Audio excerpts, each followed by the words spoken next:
ছেলে একটু ডাইন বাম রাস্তায় দাঁড়াইয়া ট্রাকের সাথে একটু মুসাফা করতাম, এভাবে ছেলে একটা বিভিন্ন কায়দা ছিল। ও তোমার শোনার দরকার নাই।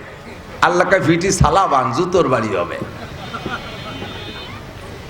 শয়তান ফাঁকি দিয়ে এড়াই যাতে চাচ্ছ মসজিদে টাকা দিতে, তোর তো সুদিটা মসজিদে দিতে কইছে কিনা, তোর ঘুষের টাকায় দিয়ে কাবা ঘরে গেলাম দিতে কইছে কিনা, তোর হারাম টাকা দিয়ে মসজিদে তিনতলা দালান বানাতে কইছে কি, তোর হারাম টাকা দিয়ে ঘুষ খা সুদ খা টন মারা মন মারা রাস্তা মারা খাল মারা বিজেপ কাঠ মারা পঙ্গু ভাতা বয়স্ক ভাতা বেশি খাইয়ে সেই টাকা দিয়া তোর মসজিদ বানাতে কইছে কোন চোর, রাস্তার পিস খাই বেলা দিচ্ছি, রাস্তার মেরুদণ্ডের হাড় বার হয়ে গেছে কতক্ষণ।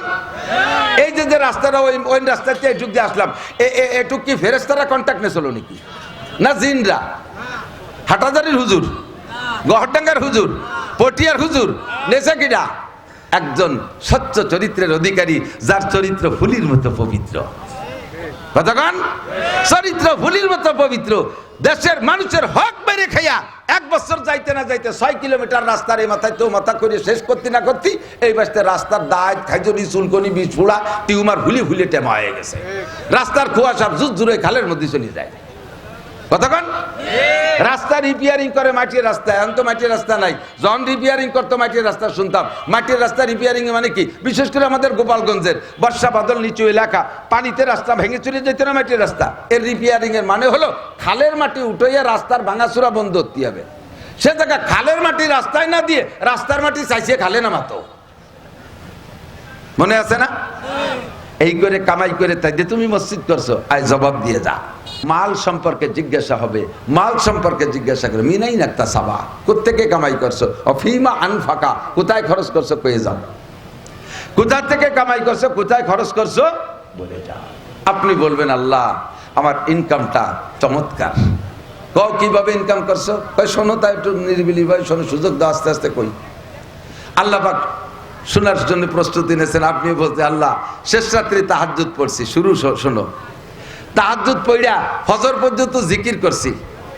আজান হওয়ার পরে ঘরেই ফজরের নামাজ সুন্নত, 2 রাকাত ঘরে পড়া সুন্নত, এবং প্রথম রেখাতে কাফিরুন, দ্বিতীয় রেখাতে কুল হু আল্লাহ, এই দিয়ে পড়া সুন্নত। আমি এভাবেই ফজরের সুন্নত, ঘরের সুন্নত এই দুই সূরাতে পড়ি। জামাতে নামাজ পড়ি। নামাজের পরে 2.5 ঘন্টা দাওয়াতের কাজ, তবলিগের কাজ মহল্লায় করি। এরপরে ইশরাকের নামাজ পড়িয়া বাসায় এসে 1/2 ঘন্টা তেলাওয়াত করি। তেলাওয়াতের পরে নাস্তা খেয়ে গোসল করে ভ্যান নিয়ে বেরোই। রাস্তায় যাই, কোনো মানুষের কাছে প্রতারণা করে পয়সা নেই না। যে নামায় দেওয়ার পরে যাত্রী যা দেয় তারপর শুকর আদায় করি।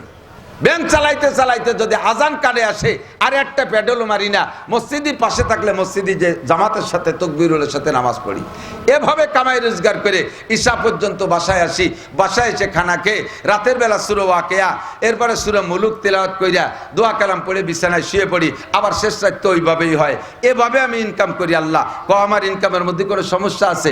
গার রক্ত পানি করে দিয়ে ভ্যান রিক্সা চালাইয়া পরে মাঠে কিষেন কামলা দিয়া আমি এভাবে কামাই করি। কিষেন পরের কামাতে কামলা দেই। আমি জীবনে কোনোদিন ফাঁকি দিই না। 1 মিনিট বেশি ছাড়া আমি 1 মিনিট কম করি না। বলো আল্লাহ আমার ইনকামের মধ্যে কোনো সমস্যা আছে? আল্লাহ কয় 100 গোল্ডেন প্লাস। থ্যাংক ইউ, তোমার ইনকামটা বড় চমৎকার।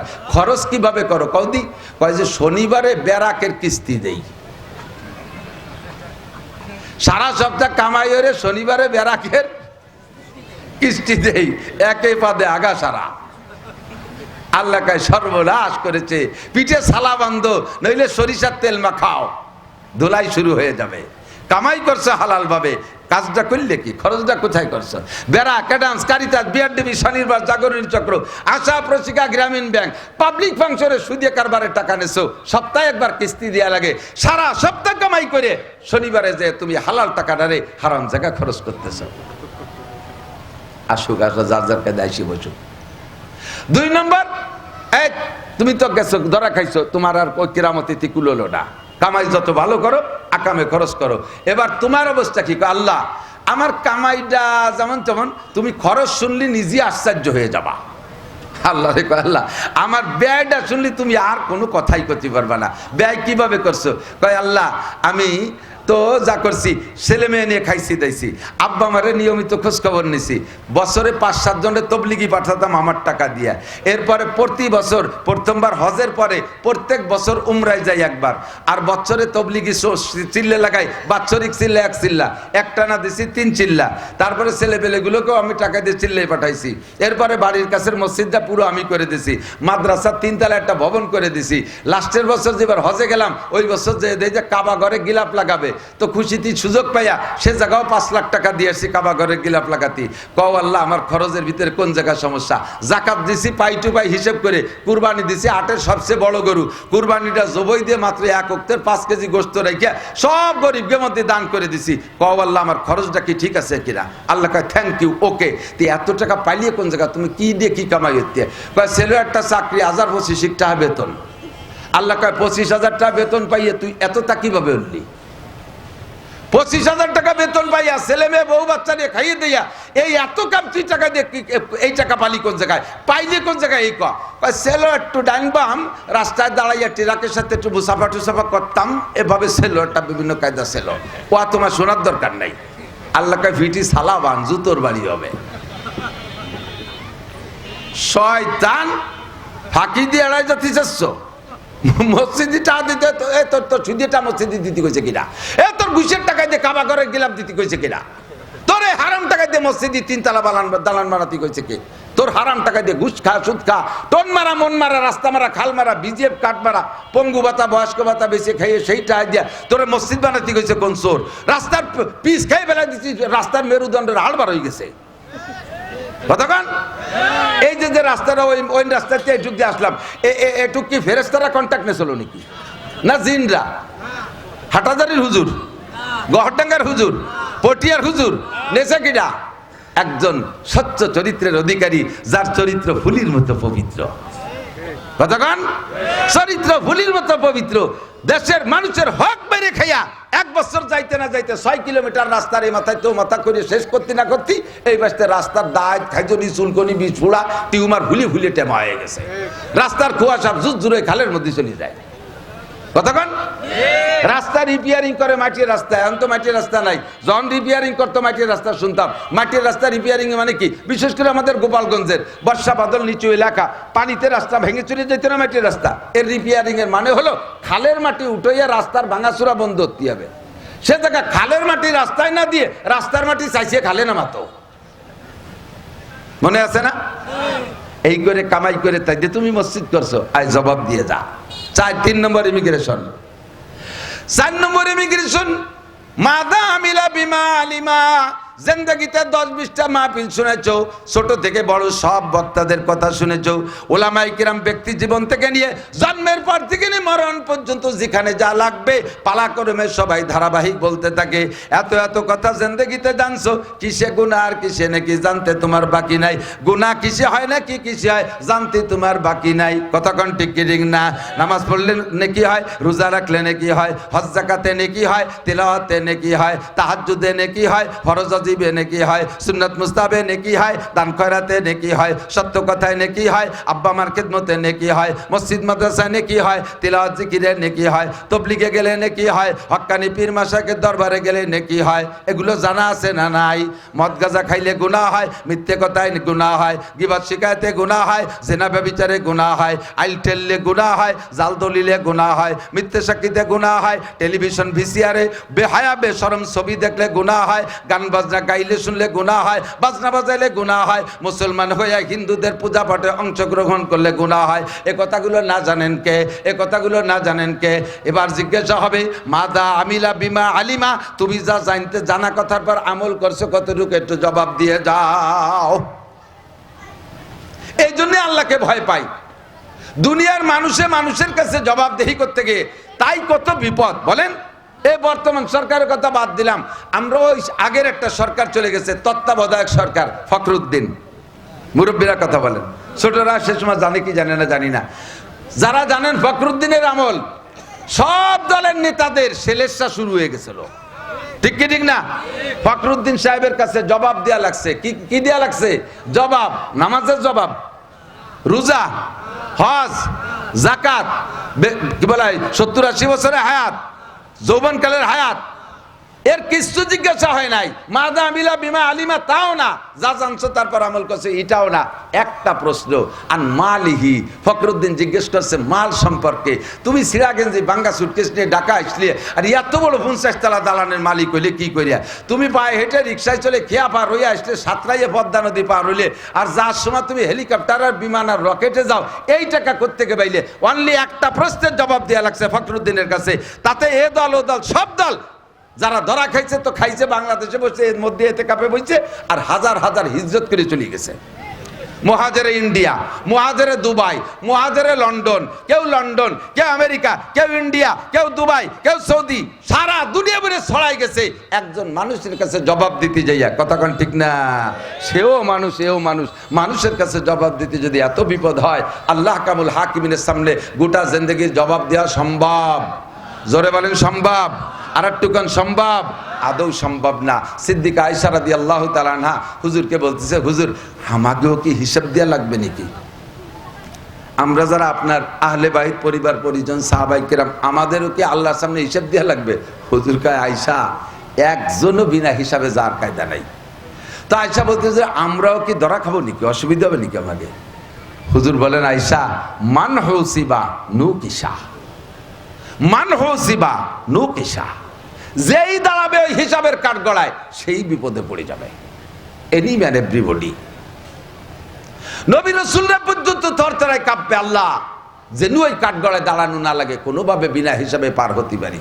সিদ্দিকা আয়েশা বললেন, হুজুর তাহলে হিসাবে দাঁড়ালে যদি বেকায়দায় পড়িয়ে যেতে হয়, তাহলে বিনা হিসাবে পার হওয়ার কোনো রাস্তাঘাট কোনাকুনি এ পাশতে ওপাশতে আসে নাকি? করে দিতে যে এই রাস্তা দিয়ে গেলি তো ইমিগ্রেশন হয়, এই পাশতে দোশান্দির মধ্যে তো দুই ঘরের মাঝখান দিয়ে চলে গেলাম, এরকম কোনো কায়দা আছে?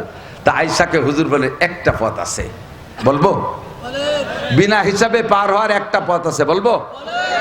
আয়েশাও ভয় পাচ্ছে, সাহাবায়ে কেরাম ভয় পাচ্ছে, আপনারা ভয় পাচ্ছেন না? আল্লাহর সামনে জবাব দিতে গেলে পারবেন? সাহস হয়? ইস্তাফতি কলবাক, নিজের কাছে জিজ্ঞাসা করেন। সাহিবুল বাইতে আদরা বিমা ফিহে, ঘরওয়ালাই জানে ঘরের মধ্যে কি আছে। Any man everybody. বিশেষ করে সাবালেগের পর থেকে আজকে পর্যন্ত যাদের হায়াত পাইছেন উপরে, প্রত্যেকটা মানুষের জিন্দেগিতে এমন এমন অন্যায় করা আছে যে অন্যায়গুলো দুনিয়ায় কাহারো কাছে বলা সম্ভব না। কথা কন? এইটা যার যারটা শেষে জানেন না, এরে বলে সাহেবুল বাইতে আদরা বিমা ফিহে, ঘরওয়ালাই জানে ঘরের মধ্যে কি আছে। আমারে দেখতে বহুত বড় পীর, আমারে দেখতে বড় আবাক আবাক জুব্বাওয়ালা, একেবারে তিনেন খেতে যে পাগড়ি বান্ধি আইছি, 43 বন্ধের জুব্বা একটা গায়ে, ঘাড়ের উপরে জায়নামাজ, বগলে দস্তারখান, চশমা পাই দিয়ে একেবারে 500 দানার তসবি নিয়ে, কুড়া লাঠি নিয়ে কড়কড় করতে করতে ঘুরি, চার দোকানে বসে এক হাতে চা আর এক হাতে তসবি গুনি, ঠেয় যেন আমি আন্তর্জাতিক খ্যাতি সম্পন্ন পীরে কামাল। আমার মধ্যে এমন দোষ থাকতে পারে যেই দোষটা প্রকাশ পাইলে এত বড় সম্মান তো দূরের কথা, সাধারণ পাবলিক আবার জুতো দিয়ে পিটাইতে লজ্জা বোধ করবে, এরকম থাকতে পারে। আল্লাহ মাফ করুক, জোরে বলেন আমিন। আল্লাহ মাফ করুক। থাকতে পারে কি পারে না? সাহেবুল বাইতে আদরা বিমা ফিহে, ঘরওয়ালাই জানে ঘরের মধ্যে কি আছে। যার যারটা সেই সেই জানেন, ওখানের সাথে যোগাযোগ করেন। বিনা হিসাবে পার হওয়ার মতো উপায় নাই। আর কি বলে, হিসাব দিয়ে পার হওয়ার কোনো উপায়, ঠিক কিনা? তাহলে হিসাব ছাড়া যদি পার হওয়া যায় এমন একটা পথ কেউ বললে নেবেন সেই পথটা? ওই পথটা একটা মানুষ বলে গেছে, ক্বালা রাসূলুল্লাহ সাল্লাল্লাহু আলাইহি ওয়াসাল্লাম। এই যে দেন, এই অশুনতিছে, একে আনছে কি? একে গার্জিয়ান আছে এনে কেউ? তো তোরা কোন সাহসে এনে উঠলি?